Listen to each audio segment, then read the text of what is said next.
Hello, good afternoon, नमस्कार। मैं Sarika Mishra exam conquers के इस यूट्यूब चैनल में आप सभी का स्वागत करती हूँ। दोस्तों, आज मैं आरओ यूपी पुलिस तथा अन्य सभी एग्जाम्स के लिए हिंदी के अनेक शब्दों के लिए एक शब्द की दूसरी टेस्ट सीरीज लेकर आई हूँ। तो चलिए इस सीरीज को आगे बढ़ाते हुए प्रश्न संख्या 21 को देखते हैं। प्रश्न संख्या 21 में क्या दिया है? वह स्त्री जिसका पति परदेश गया हो। क्या पूछ रहा है? वह स्त्री जिसका पति परदेश या विदेश गया हो के लिए एक शब्द क्या होगा? ऑप्शन ए नवोढ़ा, ऑप्शन बी प्रवत्स्य पतिका, ऑप्शन सी प्रोषित पतिका, ऑप्शन डी आगत पतिका। तो क्या होगा? इसका सही उत्तर हो जाएगा ऑप्शन सी। क्या होगा? ऑप्शन सी प्रोषित पतिका। तो चलिए, ऑप्शन ए में नवोढ़ा दिया है, बी में प्रवत्स्य पतिका दिया है, डी में आगत पतिका दिया है। तो देखिए, नवोढ़ा किसे कहते हैं? नई ब्याही हुई स्त्री को नवोढ़ा। प्रवत्स्य पतिका वह स्त्री जिसका पति विदेश जाने को हो और जो उसके वियोग की कल्पना से दुखी हो। देखिए, प्रवत्स्य पतिका उसे कहेंगे वह स्त्री जिसका पति विदेश जाने को हो और जो उसके वियोग की कल्पना से दुखी हो। आगत पतिका किसे कहते हैं? वह स्त्री जिसका पति अभी परदेश से लौटा हो। आगत पतिका वह स्त्री जिसका पति अभी परदेश से लौटा हो। तो चलिए आगे देखते हैं। प्रश्न संख्या 22 में क्या पूछा है? पैर से सिर तक वाक्यांश के लिए एक शब्द क्या होगा? ऑप्शन ए सिख नख, ऑप्शन बी पाद मस्तक, ऑप्शन सी सिरों पर, ऑप्शन डी आपाद मस्तक। तो इसका सही उत्तर क्या हो जाएगा? इसका सही उत्तर हो जाएगा ऑप्शन डी आपाद मस्तक। पैर से सिर तक के लिए एक वाक्य क्या होगा? आपाद मस्तक।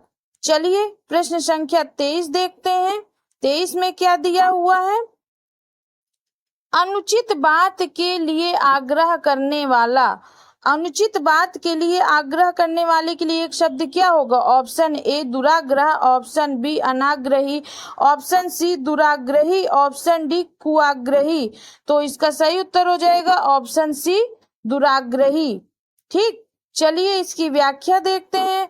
व्याख्या में क्या दिया है? अनुचित बात के लिए आग्रह करने वाला दुराग्रही कहलाता है।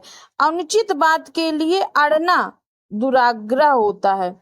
अनुचित बात के लिए आग्रह करने वाला दुराग्रही होता है, अनुचित बात के लिए अड़ना दुराग्रह होता है।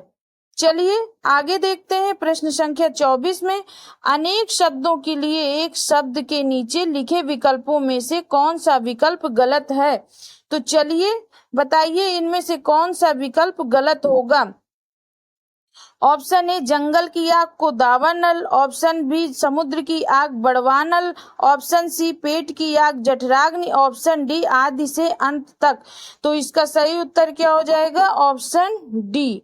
डी देखिए गलत होगा। देखिए, जंगल की आग को दावानल कहते हैं, समुद्र की आग को बड़वानल कहते हैं, पेट की आग को जठराग्नि कहते हैं, और आदि से अंत तक के लिए क्या होगा? आदि से अंत तक के लिए होगा आद्योपांत। क्या होगा? आद्योपांत। जबकि जिसका अंत ना हो, जिसका अंत ना हो के लिए एक शब्द क्या होता है? अनंत। ठीक है, अनंत होता है, जिसका अंत ना हो के लिए अनंत होगा, और आदि से अंत तक के लिए क्या होगा? एक शब्द आद्योपांत। चलिए आगे देखते हैं। प्रश्न संख्या 25 में क्या पूछा है? अपनी विवाहित स्त्री से उत्पन्न पुत्र के लिए एक शब्द क्या होगा?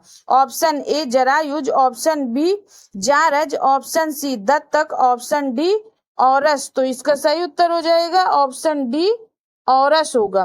तो जरायुज, जारज, दत्तक किसको कहते हैं? देखिए, जरायुज वह शिशु या जीव जो खेड़ी में लिपटा हुआ पैदा हो। वह जीव या शिशु जो खेड़ी में लिपटा हुआ पैदा हो वो जरायुज है। जारज किसे कहते हैं? विवाहेतर संबंध से इतर संतान। जो विवाह से संबंधित ना हो और फिर उत्पन्न संतान को कहते हैं जारज। दत्तक किसे कहते हैं? गोद ली गई संतान को दत्तक कहते हैं। ठीक, चलिए आगे देखते हैं। इसकी व्याख्या में अपनी विवाहित स्त्री से उत्पन्न पुत्र के लिए एक शब्द क्या होगा? औरस होगा।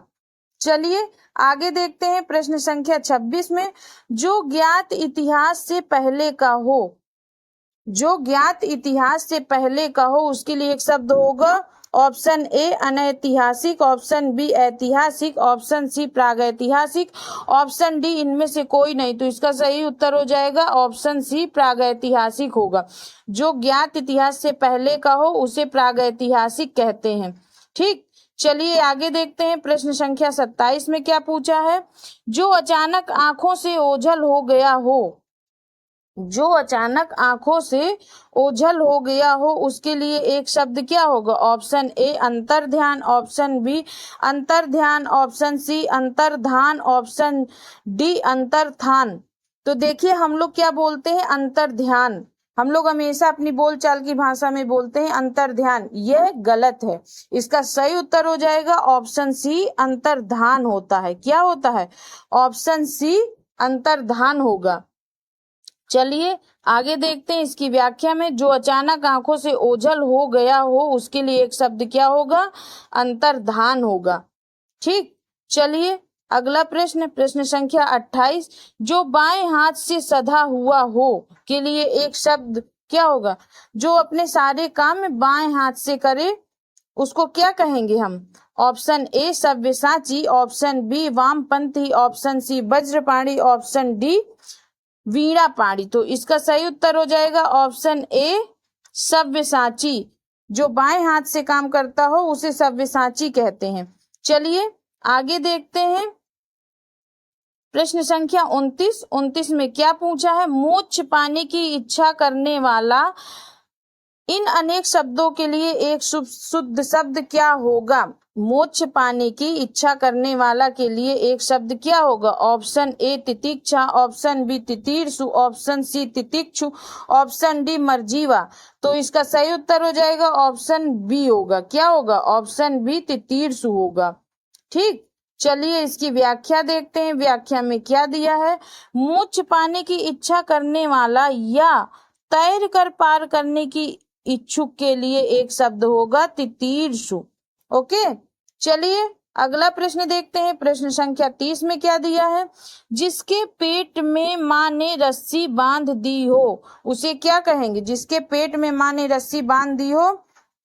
ऑप्शन ए दामाद, ऑप्शन बी दामादितर, ऑप्शन सी दाम, ऑप्शन डी दामोदर। तो इसका सही उत्तर क्या होगा? ऑप्शन डी दामोदर होगा। क्या होगा? ऑप्शन डी दामोदर होगा। चलिए व्याख्या देखते हैं। जिसके पेट में माँ ने रस्सी को दाम भी कहते हैं इसलिए दामोदर होगा। बांध दी हो तो उसे क्या कहते हैं? दामोदर। दामोदर, उदर और दाम यानी उदर में या पेट में माँ ने रस्सी बांध दी हो तो उसे क्या कहेंगे? दामोदर। चलिए प्रश्न संख्या 31 देखते हैं। जिसका निवारण अत्यंत कष्ट से किया जा सके के लिए एक शब्द क्या होगा? जिसका निवारण अत्यंत कष्ट से किया जा सके के लिए एक शब्द होगा। ऑप्शन ए अनिवार्य, ऑप्शन बी निर्निवार, ऑप्शन सी दुर्निवार, ऑप्शन डी कुनिवार। तो इसका सही उत्तर हो जाएगा ऑप्शन सी दुर्निवार। क्या होगा? ऑप्शन सी दुर्निवार होगा। दोस्तों अगर आप लोगों को यह वीडियो अच्छी लगी है तो प्लीज मेरे चैनल एग्जाम कॉन्कर्स को लाइक एंड सब्सक्राइब कर दीजिए, प्लस साथ में बेल आइकन का बटन भी दबा दीजिए। चलिए आगे देखते हैं। प्रश्न संख्या 32 में क्या पूछा है। कान के नीचे लटकता हुआ कोमल भाग यानी जो कान होता है, कान के नीचे लटकते हुए कोमल भाग को क्या कहते हैं? ऑप्शन ए कर्णफूल, ऑप्शन बी कर्णाभरण, ऑप्शन सी कर्णपाली, ऑप्शन डी कर्ण। तो सही उत्तर हो जाएगा ऑप्शन सी कर्णपाली। क्या कहते हैं? ऑप्शन सी कर्णपाली कहते हैं। देखिए कान के नीचे लटकता हुआ कोमल भाग कर्णपाली कहलाता है। कर्णफूल किसे कहते हैं? कान में पहनने वाला एक आभूषण होता है कर्णफूल। ठीक, चलिए आगे देखते हैं। प्रश्न संख्या 33 में क्या पूछा है। जो पान करने योग्य नहीं है उसे एक शब्द में क्या कहेंगे? ऑप्शन ए अपथ्य, ऑप्शन बी अभक्ष्य, ऑप्शन सी आगम्य, ऑप्शन डी अपेय। तो इसका सही उत्तर हो जाएगा ऑप्शन डी अपेय होगा। ओके। प्रश्न संख्या 34, अनेक शब्दों के लिए एक शब्द के निम्नलिखित विकल्पों में से कौन गलत है? चलिए बताइए कौन गलत है। ऑप्शन ए जंगल की आग दावानल, ऑप्शन बी आगे की सोचने वाला अग्रगामी, ऑप्शन सी समुद्र की आग बड़वानल, ऑप्शन डी पेट की आग जठराग्नि। तो इसका सही उत्तर क्या हो जाएगा? ऑप्शन बी होगा, आगे की सोचने वाले को अग्रगामी नहीं कहते हैं। ठीक है, आगे की सोचने वाला अग्रगामी नहीं होता है, आगे की सोचने वाले के लिए होता है अग्रसोची, और आगे चलने वाला अग्रगामी होता है। क्या? आगे की सोचने वाले को अग्रसोची कहते हैं और आगे चलने वाले को अग्रगामी कहते हैं। चलिए प्रश्न संख्या 35, जो बहुत बोलता है वाक्य के लिए एक शब्द क्या होगा? ऑप्शन ए वक्ता, ऑप्शन बी प्रवक्ता, ऑप्शन सी वाचाल, ऑप्शन डी प्रखर। तो इसका सही उत्तर क्या हो जाएगा? जो बहुत बोलता है वाचाल होगा। ठीक, जो बहुत बोलता है उसके लिए एक शब्द क्या होगा? वाचाल होगा। चलिए व्याख्या देखते हैं, व्याख्या में क्या दिया है। जो बहुत बोलता है वाक्य के लिए क्या होगा? वाचाल। जो बोलता हो वाक्य के लिए एक शब्द क्या होता है? वक्ता। जो बोलता हो उसे वक्ता कहते हैं, जो किसी विषय विशेष पर बोलता हो उसे प्रवक्ता कहते हैं, जो खर की तरह तेज हो उसे प्रखर कहते हैं। ठीक, चलिए प्रश्न संख्या 36 देखते हैं। जो भेदा या तोड़ा ना जा सके, जो भेदा या तोड़ा ना जा सके के लिए एक शब्द क्या होगा? ऑप्शन ए अभेद्य, ऑप्शन बी दुर्भेद्य, ऑप्शन सी संवेद्य, ऑप्शन डी नैवेद्य। तो इसका सही उत्तर क्या होगा? ऑप्शन ए अभेद्य होगा। ओके, ऑप्शन ए अभेद्य होगा। चलिए प्रश्न संख्या 37 देखते हैं। जो एक जगह से दूसरी जगह ना ले जाया जा सके, देखिए ये मिसप्रिंट है। जो एक जगह से दूसरी जगह ना ले जाया जा सके के लिए एक शब्द क्या होगा? ऑप्शन ए सदावर्त, ऑप्शन बी स्थावर, ऑप्शन सी स्थानीय, ऑप्शन डी सार्थक। सही उत्तर हो जाएगा ऑप्शन बी होगा। क्या होगा? ऑप्शन बी स्थावर होगा। व्याख्या देखते हैं। देखिए, जो एक जगह से दूसरी जगह ना ले जाया जा सके के लिए एक शब्द होगा स्थावर। जहां खाना सदैव मुफ्त में दिया जाता हो उसके लिए एक शब्द होगा सदावर्त। ओके, चलिए प्रश्न संख्या 38 देखते हैं। जिसका शत्रु जन्मा ही ना हो, जिसका शत्रु जन्मा ही ना हो उसके लिए एक शब्द क्या होगा? ऑप्शन ए अजन्मा, ऑप्शन बी अजेय, ऑप्शन सी अजात शत्रु, ऑप्शन डी आक्रांत। देखिए इसका सही उत्तर हो जाएगा ऑप्शन सी अजात शत्रु। अब देखिए अजन्मा, अजेय, आक्रांत किसको कहते हैं? देखिए अजन्मा जिसका जन्म ही ना हुआ हो, अजन्मा जिसका जन्म ही ना हुआ हो उसे अजन्मा। ठीक, अजेय जिसे जीता ना जा सके उसे अजेय कहेंगे। आक्रांत जिस पर आक्रमण हो, आक्रांत का मतलब क्या होगा? जिस पर आक्रमण हो उसे आक्रांत कहेंगे एक शब्द में। ठीक, चलिए आगे देखते हैं।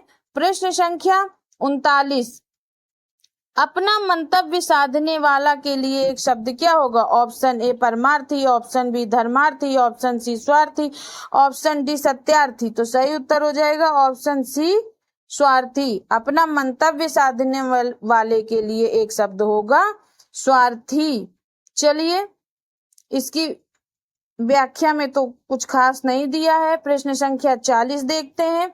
जिसे जीता ना जा सके उसके लिए एक शब्द क्या होगा? ऑप्शन ए अजेय, ऑप्शन बी अज्ञेय, ऑप्शन सी अपराजय, ऑप्शन डी दुर्जेय। तो इसका सही उत्तर क्या हो जाएगा? इसका सही उत्तर हो जाएगा ऑप्शन ए अजेय होगा। क्या होगा? अजेय। जिसे जीता ना जा सके उसे अजेय कहेंगे। ठीक, चलिए इसकी व्याख्या देख लेते हैं। जिसे जीता ना जा सके उसे एक शब्द में अजेय कहेंगे। जिसे जाना ना जा सके उसे एक शब्द में अज्ञेय कहेंगे। जिसे कठिनता से जीता जा सके उसे दुर्जेय कहेंगे। जिसे पराजित ना किया जा सके उसे अपराजेय कहेंगे। ठीक है, देखिए ये आप लोग ध्यान से पढ़ लीजिए और देख लीजिए, ये आपकी परीक्षा में पूछे जाते हैं। ठीक, अगर आपको इन प्रश्नों की पीडीएफ लेनी है तो वह हमारे टेलीग्राम चैनल पर उपलब्ध है। टेलीग्राम चैनल का लिंक हमने डिस्क्रिप्शन बॉक्स में दे दिया है। और साथ में एक काम और करिए, चैनल को लाइक एंड सब्सक्राइब करिए और साथ में बेल आइकन का बटन भी दबाइए। धन्यवाद।